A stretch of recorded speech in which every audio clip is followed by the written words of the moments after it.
Welcome to decision making for a single bill here. This is the Joint Committees of Housing and Tourism.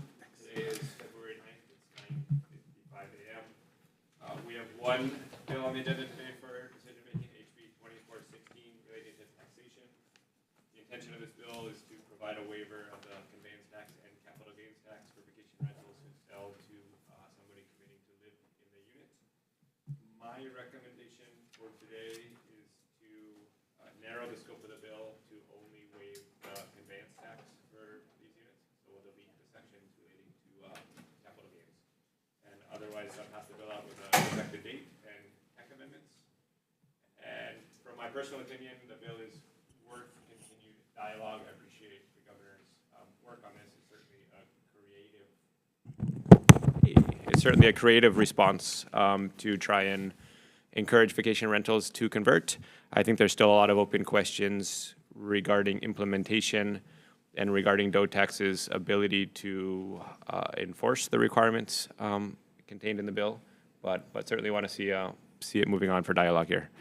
That said, members, questions or comments? Yeah, quick comment, Chair. This committee heard bills to increase the conveyance taxes on, what would be Hawaii residents conveying their property, and so to be giving this exemption, even I appreciate the work you've done on this bill, but I still have concerns. I'm going to be voting with reservations this morning. Thank you. Quick comment. I think it's a great bill. Thank you. Members, any final questions or comments? All right, that said, Vice Chair for the vote. Members voting on HB 2416, Chair's recommendation is to pass with amendments. Chair voting aye, Vice Chair voting with reservations. Representative Keela is excused. Representative Kitagawa. Aye. Representative Miyake. Aye. Representative Onishi. Aye. Representative Todd. Here. Aye. I did that yesterday too. Representative Matsumoto. Aye. Chair, your recommendation is adopted. Thank you. Committee on Tourism, same recommendation. Tourism members are voting on HB 2416. Chair's recommendation is to pass with amendments. Chair and Vice Chair vote aye. Representative Holt. Aye. Representative Kong is excused. Representative Lachika is excused. Representative Lamasau. Aye. Representative Nakamura. Aye. Representative Perrick. Aye. Thank you, Chair. Your recommendation is adopted. All right, thank you, everybody. Seeing no further business, this hearing is now adjourned.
I'd like to call to order the public hearing for the committee, Housing Committee. Today is Friday, February 9th, and it is 10 a.m.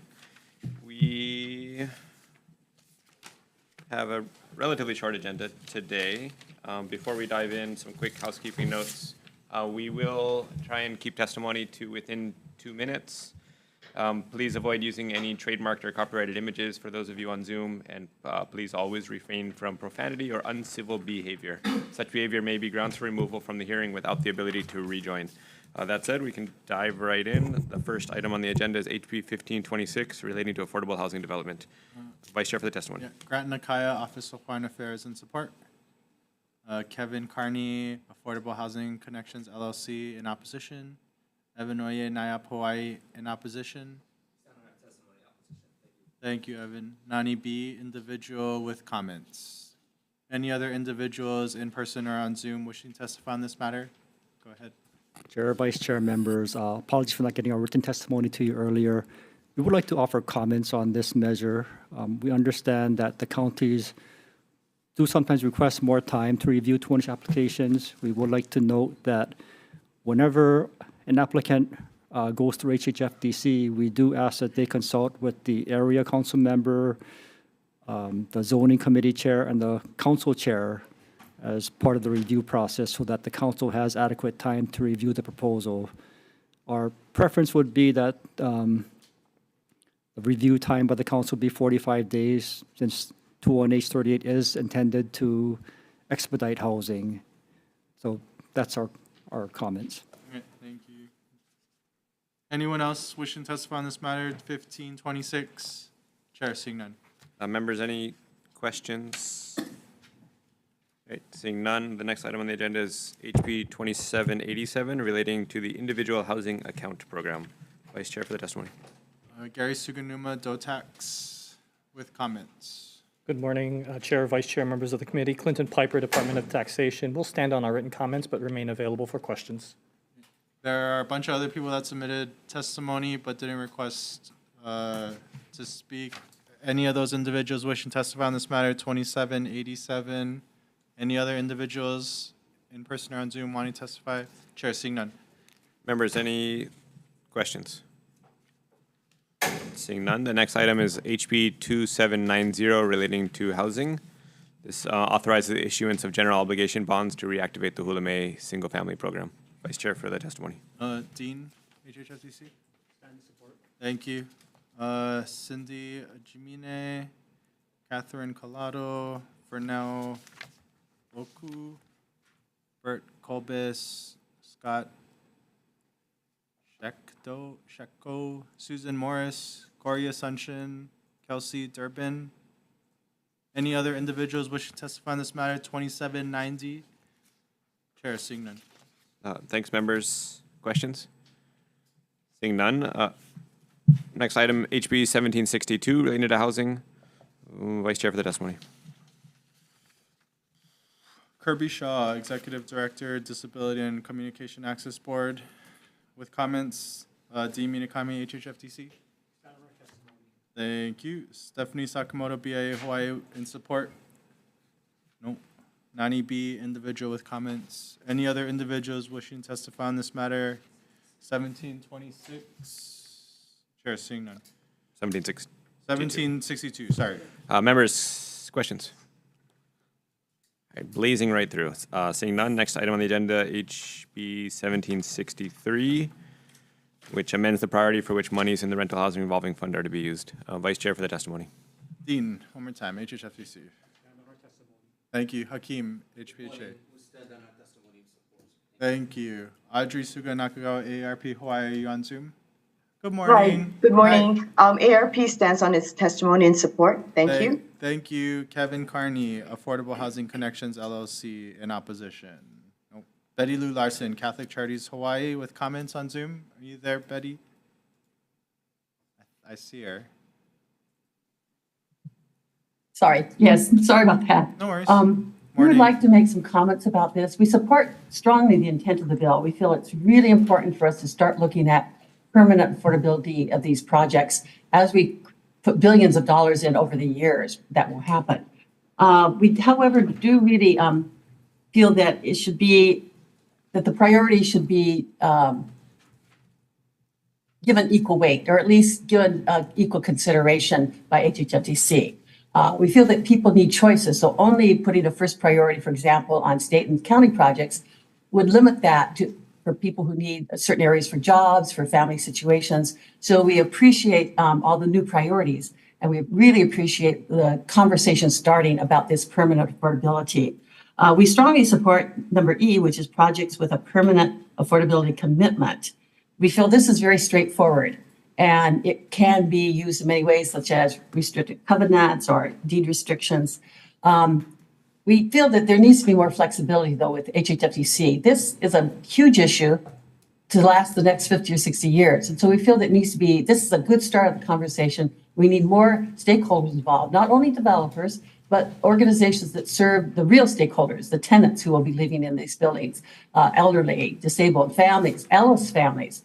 So we really feel that now's the time to continue this discussion. We support the intent of this bill, and we thank you for passing this on and continuing a strong discussion on how we can really most effectively create permanent housing so we don't lose this valuable housing in 50 or 60 years when we all know we're always going to have a housing crisis. I don't think we're going to solve our housing needs even in 50 years if we lose tens of thousands of units at that time or over the years. Thank you very much. Thank you.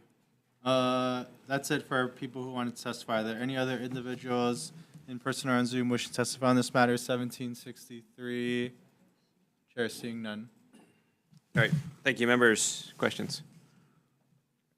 Next item on the agenda, HB 1765.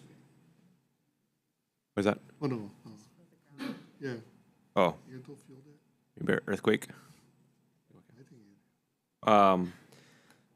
I feel like a live newscaster here with an earthquake.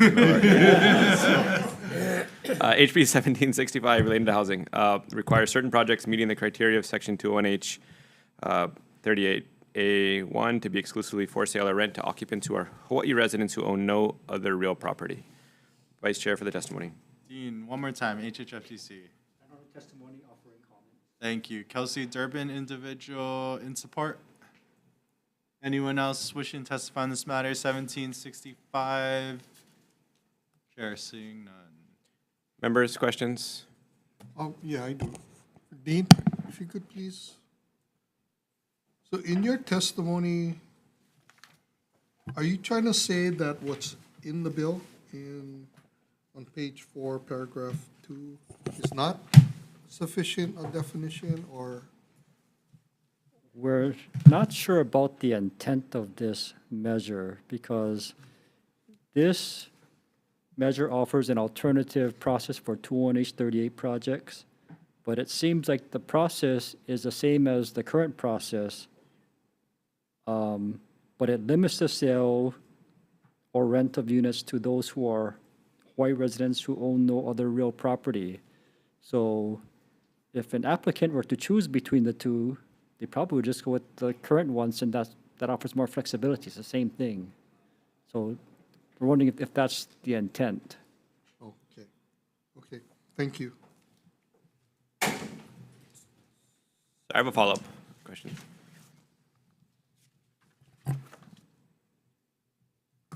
Sorry, so yeah, right now with the 2 tracks to get this under the current draft of this, it would result in essentially no change because anybody could just go under track 1. Right, and I'll note that for our rules right now, we do have admin rules which specify that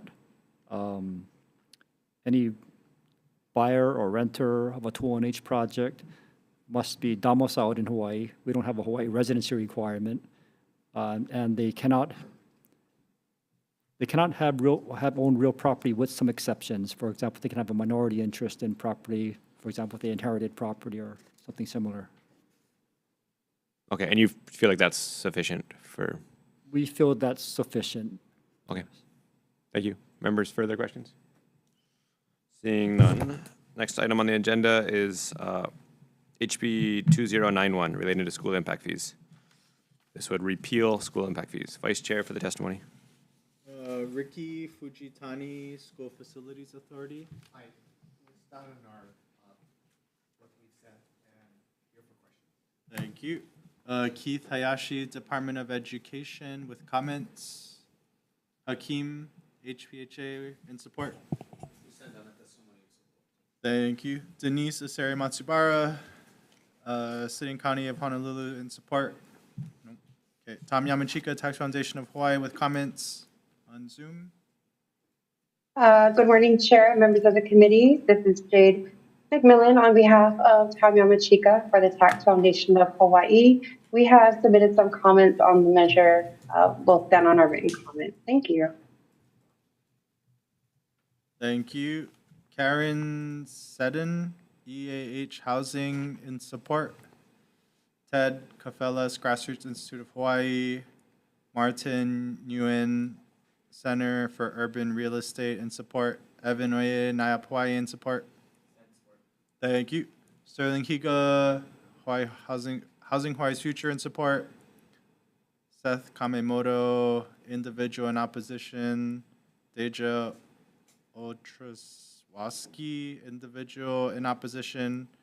Bert Kurshige, individual in opposition. Any other individuals wishing to testify on this matter? HB 2091. Chair, seeing none. Members, questions? Rep. Bonishi. For the School Facility Authority,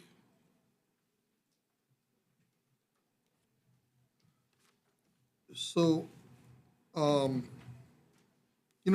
concept of impact fee for development, I guess, has a nexus because when you do development, if there's insufficient infrastructure, and schools is one of the infrastructures that's needed when you do housing development, how would you propose the state tie development and of housing and development of schools together? Yeah, I think the best process is through the Land Use Commission or the zoning process. The intent of the impact fees is well intended, but the complexity to collect, monitor, and track is overly burdensome, or has been for the Department of Education. And now with the changes in the law, the School Facilities Administration. And as you know from previous audits, since its inception, not a single project has been actually implemented, right? Because the amounts are inconsequential and the implementation is so hard. The most important thing is land and infrastructure ready to build. And that, I think, can be easily met through the land use district amendment process and through the zoning process. That still doesn't fund, though, infrastructure development. Right, but I mean, unless you significantly increase the impact fee amount, the amounts are pretty much negligible for any kind of future school or teacher housing development. Well, what about for just infrastructure to prepare an area for a school?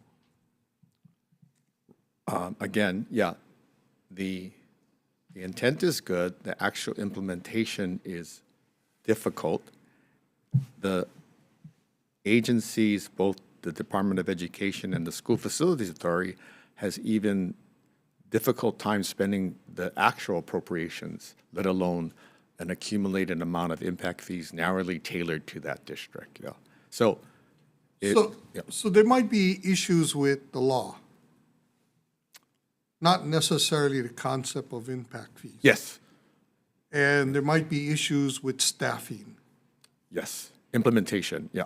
Tracking. Yeah. So, I mean, to me, we have a hard enough time providing funding for schools that are necessary, to provide funding for the maintenance of schools, yet we're saying, we're supporting development of housing, but if that development requires facilities such as schools, that's okay. We're not going to try to figure out how we're going to do the school too, or even the infrastructure for school. So say a developer provides land for a school, right?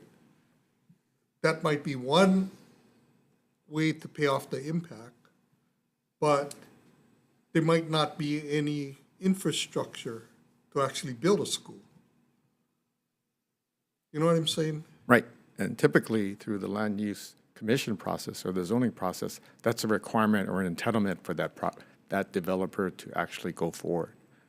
Because But if the those costs so lands are high. already zoned or that development's permissible, there might not be that requirement to fund infrastructure development. Right. I mean, the cases of new schools are so few and far between. Maybe every 10 years, the DOE builds a new school. There is yet to be an actual project for teacher housing yet ever developed. Yet this impact fee program has been around for a very, very long time, which in the past required several people just to track and monitor. For an operational standard, from an operational perspective, it's much better that the legislature adequately fund the R&M general fund budget, which is, there's a established quick process using pre-qualified contractors to fix and improve infrastructure. It's just a better mechanism than the current process of impact fees. So does the DOE or the Facilities Management Authority already have that in place? The DOE does an operational standpoint that fixes through a series of 38,000 work orders a year, fixing schools statewide. That process has been around, it's automated, but it's woefully underfunded. Well, I come from the Big Island, and all of our projects goes through DAGs. And, you know, I mean, it still takes us months to get even health and safety issues addressed. Right. I don't see the program where there are contractors or vendors out there that the DOE or the DAGs can call upon, especially when there's an emergency, to say, hey, you know what, go in and fix that. Actually, there is a program on the Big Island. It's probably done in the last 2 years about $15 million in deferred maintenance repairs. It uses a process called job order contracting that is run by the DOE, and there are resident, we call them district project coordinators on the island that coordinates that fund. That is funded through the lump sum CIP every year, and a proportionate share is allocated to the DAGs, the Big Island schools. But this program has only been around for about 2 years, and it's probably at this moment in time did about $28 million in additional jobs that didn't occur before. So there is a mechanism, funding Really? for that. I mean, we just had a meeting with the DOE and DAGs about Hawaii Island, about moving DAGs personnel to the DOE specifically so they would be dedicated to DOE facilities, and that never came up. Yep, that's not the solution in terms of general funds, because first of all, the DAGS employees are woefully understaffed. So to simply move a woefully understaffed group to another group for management is not going to solve the problem. DAGS is also underfunded in terms of AGS 807, which is the way general funds are funded for schools on the Big Island, by several $1 million. So it's a combination of factors of employees and funding. What's been recently implemented to address this situation is that asset management-based system with pre-qualified contractors funded by lump sum deferred maintenance, and that's working. And again, that's underfunded in this session, but in the previous 2 sessions were funded by an average of $100 million a year. So that process works, and I can show you, or the DOE websites actually track all that work on the Big Island real time, so you can see where the money has been deployed. But again, because the needs of our schools are so great, that program could literally use $200 million a year Well, in perpetuity. I guess I go back to that original discussion about impact fees and getting rid of impact fees. you're already saying that the DOE's programs are underfunded. And, you know, it might be the way the program's set up or the law is set up that needs to be changed so that impact fees become more accessible or are used in ways that will benefit that particular district, whether it is putting in infrastructure or, you know, doing planning or whatever the case might be, you know, versus just used to actually construct the school, you know, which then takes, you know, 50, 80, $100 million, $200 million. I mean, the Kihei High School cost $200 million, you know? I mean, it's, I don't know, what was it, like 200,000 per student, you know, I mean, or future students? I mean, I just have a concern that, you know, we are underfunded anyway, but we're willing to give up a fund that may possibly help if we tweak the program. Yeah, I understand your point. It's just from an operational standpoint, the difficulty in implementing this impact fee program has been very, very difficult for the Department of Education. Since then, it's been transferred to the School Facilities Authority, which has even less resources and a precarious future at this moment. So from that point of view, from my role as the School Facilities Authority, it's we support the intent of this bill to remove this. Thank you, Chair. Thank you, Rep. Onishi. Members, further comments? Sorry, one quick one. Has any money from the fund ever been used? Not to my knowledge, and that was the result of the audit. Okay, thanks. Other questions? All right, seeing none, we are going to take a brief recess for decision making.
For February 9th for decision making. First item on the agenda is HB 1526. My recommendation is to pass this out with an HD1 with a defected date and to change the 90 days to 60 days. And I just want to note my own concerns. I think that council should be moving fast on these projects. I personally think the 45-day window is doable, especially if there's sort of pre-consultation done by the developers with the individual council members. But I support this continuing to move forward for continued dialogue, and I think 60 days, honestly, is not that much of a change. So, and if this can help get additional community input, then it's at least worth continue talking about. Members, question or comments? Seeing none, Vice Chair for the vote. Members voting on HB 1526, Chair's recommendation is to pass with amendments. Chair and Vice Chair vote aye. Representative Keela is excused. Representative Kitagawa. Aye. Representative Miyake. Aye. Representative Onishi. Aye. Representative Todd. Aye. Representative Matsumoto. Aye. Chair, your recommendation is adopted. All right, thank you. Next item is HB 2787 relating to the individual housing account program. I recommend passing this out with tech amendments and a defected date. Members, questions or comments? Seeing none. Sure. Rep. Onishi. Yeah, I just have some concerns about the language that is deleted out, about the impact on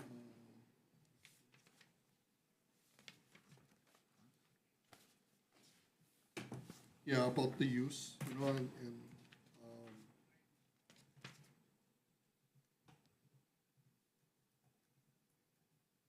so at this point, I'll be voting with reservations on that. Okay. Yeah. Yeah, that's fair. And I actually had the same questions when I reviewed this, and I believe that was just for there was a section in there that had, I believe, sunsetted in the past, and this is just sort of a technical amendment to clean that up and shouldn't result in a change to the program, is my understanding.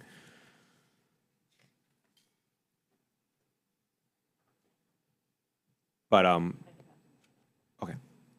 Yeah, and the introducer is here, and she can speak to you after on that, but.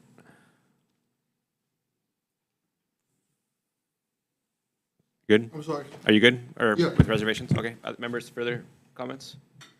All right, seeing none, Vice Chair for the vote. Members voting on HB 2787, Chair's recommendation is to pass with amendments, noting the excused absence of Representative Keela, who will be excused for the remainder of this agenda, and with reservations from Representative Onishi. Are there any other members choosing to vote no or with reservations?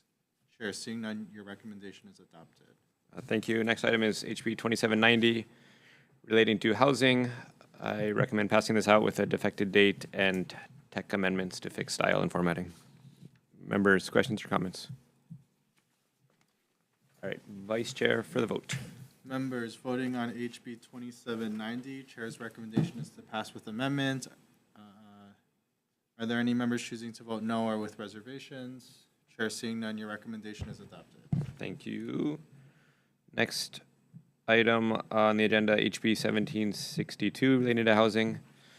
I recommend adopting HHFDC's proposed amendment from their testimony to move the language to subparagraph A of 201H-38, as well as defecting the date. Members, questions or comments?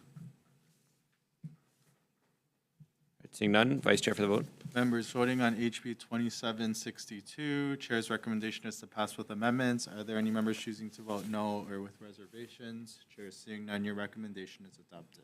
Thank you. Next item, HB 1763, related to housing. I recommend passing this out with an HD1 with a defected date, technical amendments, and to adopt HHFDC's proposed amendments from their testimony.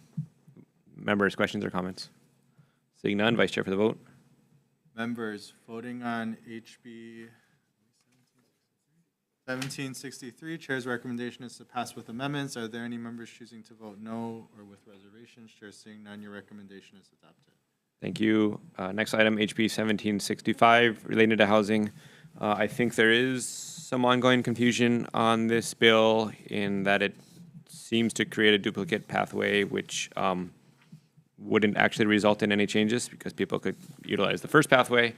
And then if we were to try and move that language into the existing pathway for 201H projects, then this could result in some unintended consequences for people who inherit a minority stake in a property.